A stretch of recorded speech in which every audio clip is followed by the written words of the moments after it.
Budget friendly பிரைஸ்ல அட்டகாசமான soft chiffon saree பார்க்கலாங்களா? Floral pattern chiffon saree with light purple colour border. Throughout the saree ரொம்பவுமே அழகான பெரிய ரோஸ் டிசைன்ஸை கொடுத்துருக்காங்க.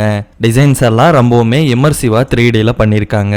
சாரியோட ரோஸ் டிசைன் கலரை கான்ட்ராஸ்ட் பண்ற மாதிரி ரொம்பவுமே சாஃப்டான லைட் பர்பிள் கலரை சாரியோட பார்டரா கொடுத்துருக்காங்க. இந்த சூப்பரான சாரியை ஈக்குவல் பண்ணி கொடுக்குற மாதிரி லைட் பர்பிள் கலர் பேஸ்ல டைனியான ஃப்ளவர் டிசைன்ஸ் வர மாதிரி பிளவுஸை கொடுத்துருக்காங்க. இந்த சிஃபான் சாரியை பர்ச்சேஸ் பண்ண ஸ்கிரீன்ல தெரியுற வாட்ஸ்அப் நம்பருக்கு சிஃபான்னு சொல்லி மெசேஜ் பண்ணுங்க. நாங்க எங்க கிட்ட இருக்கிற சாரி கலெக்ஷன் உங்களுக்கு அனுப்பிச்சிருவோங்க. நீங்க அதுல இருந்தே சாரியை செலக்ட் பண்ணி பர்ச்சேஸ் பண்ணிக்கலாம். பிரீமியம் குவாலிட்டி சிஃபான் சாரீஸை அஃபோர்டபுளான பிரைஸ்ல அவனி கலெக்ஷன்ல கொண்டு வந்திருக்கோங்க. இந்த சிஃபான் சாரீஸ் எல்லாம் ரெகுலர் யூஸ், ஆஃபீஸ் யூஸுக்கு ரொம்பவுமே டியூரபிளா லாங் லாஸ்டிங்கா இருக்குங்க. எலகண்டான ட்ரெண்டி டிசைன்ஸோட 5 டிஃபரெண்ட் கலர்ஸ்ல இந்த சிஃபான் சாரி உங்களுக்கு வருதுங்க. இந்த சாரி தமிழ்நாடு முழுவதும் உங்களுக்கு ஃப்ரீ டெலிவரியோட வருதுங்க. அவனி கலெக்ஷன்ஸ்ல சாரீஸ் வாங்குங்க, சப்ஸ்கிரைப் பண்ணுங்க, சப்போர்ட் பண்ணுங்க.